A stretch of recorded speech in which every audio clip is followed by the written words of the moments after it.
और अब जो 3 थ्योरी बताई थी जीन पियाजे की पिछले लेक्चर में, उन थ्योरी को एक एक करके अच्छे से समझने की कोशिश करते हैं।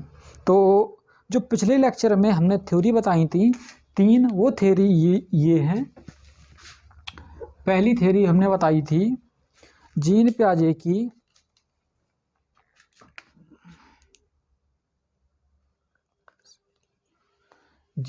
की पहली थ्योरी थी भाषा एवं विचार का सिद्धांत।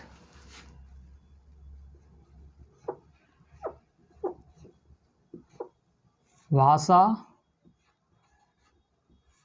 एवं विचार का सिद्धांत।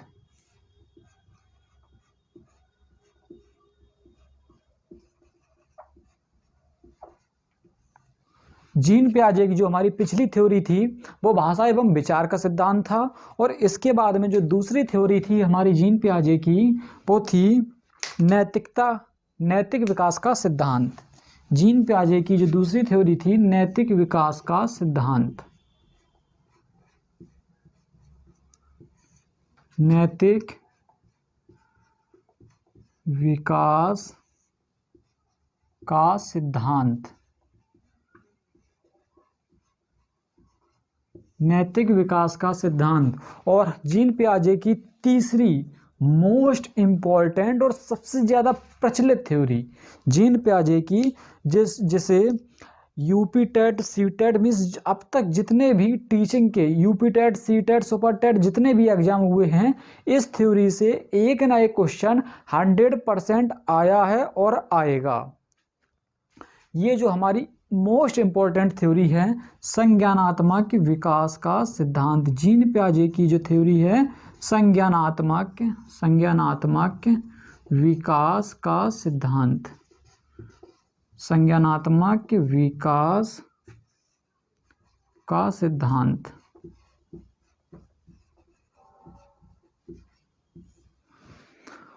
जीन पियाजे की संज्ञानात्मक विकास का सिद्धांत, ये हमारी काफ़ी बड़ी थ्योरी है, और इस थ्योरी के बारे में हम लोग भी बहुत ही अच्छे से बहुत ही डीपली में पढ़ेंगे। इस तरह पढ़ेंगे कि एक भी क्वेश्चन हमारा इस थ्योरी का एग्जाम में बाहर ना जाने पाए।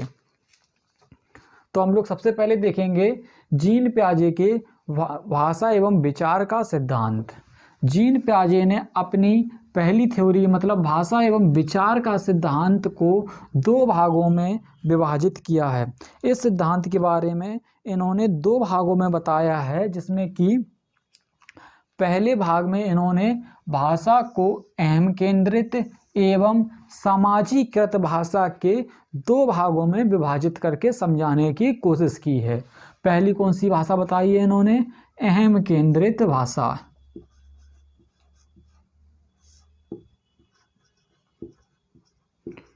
अहम केंद्रित भाषा। और जो दूसरी भाषा कौन सी है? सामाजीकृत भाषा। समाजीकृत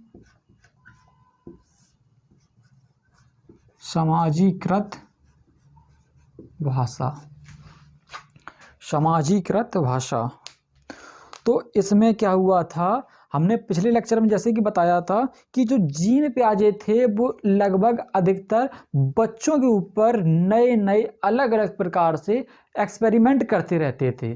तो इस बार भी जीन पियाजे के दिमाग में एक एक्सपेरिमेंट करने का आया कि उन्होंने क्या किया था कि एक कमरे में जीन पियाजे ने 20 बच्चों को बैठाल दिया, और बैठाल के वो बच्चों के आपस में भाषा, जो उनका भाषा का मतलब आपस में बात करने का तरीका था, उस तरीकों को ऑब्जर्व करने के लिए उन्होंने 20 बच्चों को एक कमरे में बैठाल दिया। और उन्होंने देखा क्या, उन 20 बच्चों को एक ही साथ बैठालने के बावजूद वो बच्चे आपस में एक दूसरे से बात ना करके खुद ही खुद में बोले जा रहे थे। मीन्स वो स्वयं ही बोले जा रहे थे, और सामने वाले बच्चों की बात कोई भी नहीं सुन रहा था, सिर्फ अपनी अपनी बातें सामने वाले बच्चों को सुनाने में लगे थे।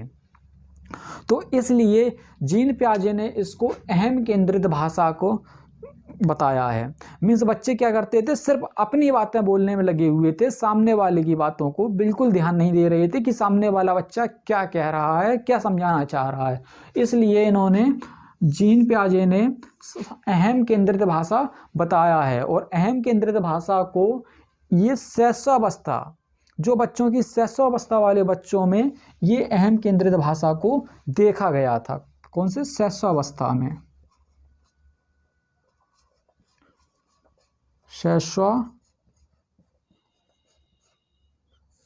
शैशवावस्था में। और ये भाषा एक तरफा भाषा थी। एक तरफा भाषा कैसे थी? बच्चा अपनी बात दूसरे तक पहुंचाने में लगा हुआ था, लेकिन वो सामने वाले की बात को समझने की या सुनने की किसी भी प्रकार से कोई भी कोशिश नहीं कर रहा था। इसलिए इसको अहम केंद्रित या एक तरफा भाषा कहा गया है। एक तरफा भाषा। इसके बाद में पहले इन्होंने ये देखा, फिर उसके बाद में क्या हुआ, और सामाजिकृत भाषा में। सामाजिकृत भाषा, ये भाषा जीन पियाजे को शैशवावस्था के बाद में बाल्यावस्था, मीन्स जो बच्चे इन बच्चों से थोड़े से बड़े थे, इन बच्चों में ये समझ आ गई थी कि अगर जिस तरह मैं ये चाह रहा हूं कि सामने वाला बच्चा या सामने वाला व्यक्ति मेरी बात को सुने, उसी तरह से सामने वाला बच्चा या व्यक्ति भी यही चाहेगा कि मैं उनकी बातों को सुनूं। ये उन बच्चों को समझ में आ गया था इस मीन्स बाल्यावस्था की उम्र में। तो वो क्या करते थे, वो बच्चे अपनी बात सामने वाले पहुंचाने की कोशिश करते थे और सामने वाले की बात को भी खुद समझने की कोशिश करते थे। किसमें? सामाजिकृत भाषा में। ये भाषा बाल्यावस्था या बाल्यावस्था के बाद वाली जो भी अवस्थाएं हैं, उन अवस्थाओं में सामाजिकृत भाषा को देखा जाता है। बाल्यावस्था, ये किन बच्चों में देखा गया था? ये बाल्यावस्था के बच्चों में सामाजिकृत भाषा को देखा गया था। और इस भाषा को दो तरफा भाषा भी कहा गया, दो तरफा भाषा बोला गया है। तो क्या हुआ था, अहम केंद्रित भाषा शैशवावस्था के बच्चों में देखी गई थी, लेकिन सामाजिकृत भाषा बाल्यावस्था या इनके आगे जो भी अवस्थाएं थीं उनमें ये देखा गया था। तो ये बस छोटी सी थ्योरी थी, कौन सी? भाषा एवं विचार का सिद्धांत। और इसी में क्या था, इसी से रिलेटेड इन्होंने एक बुक्स लिखी थी, कौन सी? भाषा, language and thought of a child. इसी से रिलेटेड जीन पियाजे की पुस्तक थी, किस सिद्धांत से? भाषा एवं विचार के सिद्धांत से रिलेटेड जीन पियाजे की एक पुस्तक थी। वो कौन सी थी? Language and thought of a child. पुस्तक कौन सी थी? लैंग्वेज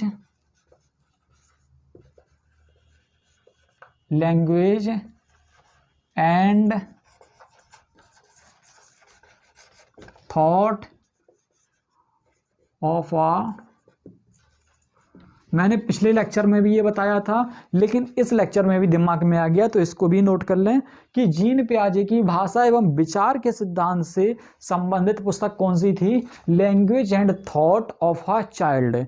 ये थी जीन पियाजे की। लेकिन वायोगस्की ने क्या किया था? लैंग्वेज एंड थॉट, अगर इसमें ऑफ अ चाइल्ड जोड़ देंगे तो ये थी जीन पियाजे की पुस्तक।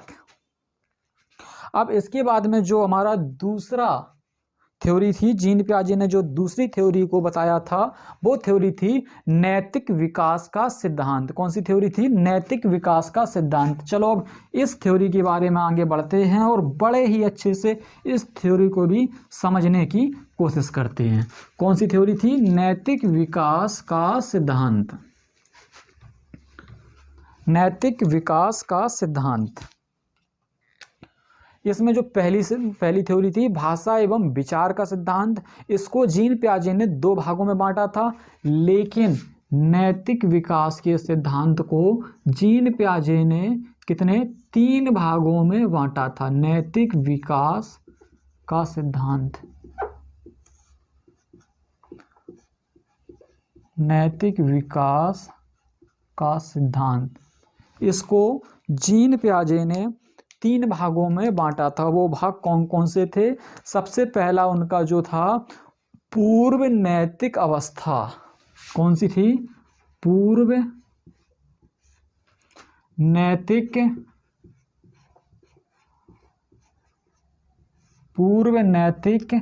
अवस्था। पहली थी पूर्व नैतिक अवस्था।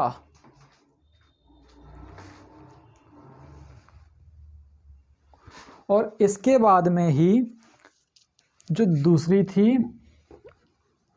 पहला भाग था पूर्व नैतिक अवस्था, दूसरा बोल सकते हैं विषमांगी या परायत्त नैतिकता।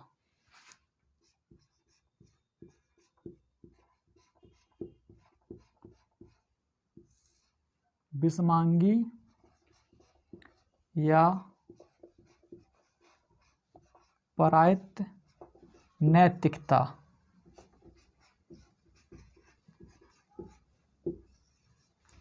विषमांगी या परायत्त नैतिकता। और इसके बाद में जो तीसरी थी वो क्या था? स्वायत्त नैतिकता।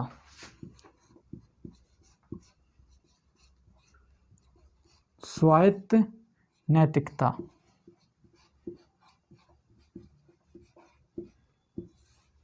स्वायत्त नैतिकता।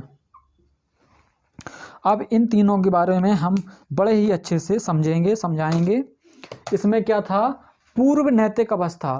पूर्व नैतिक मीन्स नैतिक अवस्था से पहले की अवस्था, मीन्स नैतिक से पहले की अवस्था पूर्व नैतिक अवस्था। ये अवस्था क्या थी? बच्चे की 0 से 5 वर्ष की उम्र तक के बच्चों में ये अवस्था होती थी।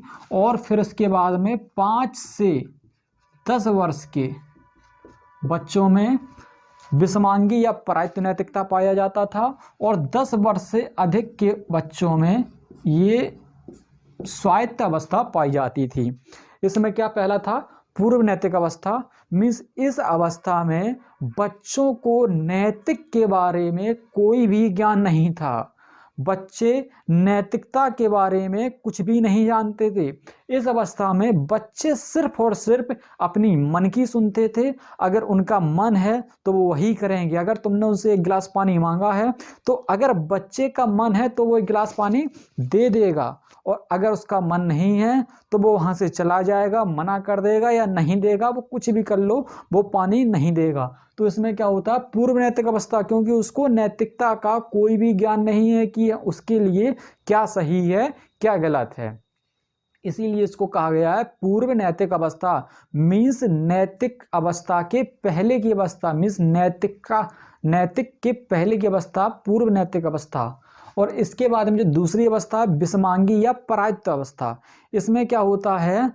परायत्त मीन्स बच्चे को ये लगता है या फिर बच्चों को नैतिकता का ज्ञान पराय मीन्स दूसरे लोगों के द्वारा दिया जाता है।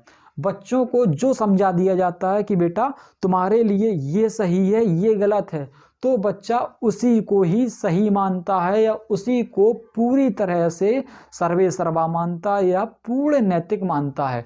बच्चे के दिमाग में ये रहता है कि जो भी नैतिक के नियम है, जो नैतिकता के नियम हैं, वो नियम किसी के द्वारा या किसी के द्वारा दिए गए नियम हैं जिनको हम परिवर्तित नहीं कर सकते, या इन नियमों को किसी ऐसी पुस्तक में लिख दिया गया है जिनको हम मिटा के बदल नहीं सकते हैं या जिनको हम परिवर्तित नहीं कर सकते हैं।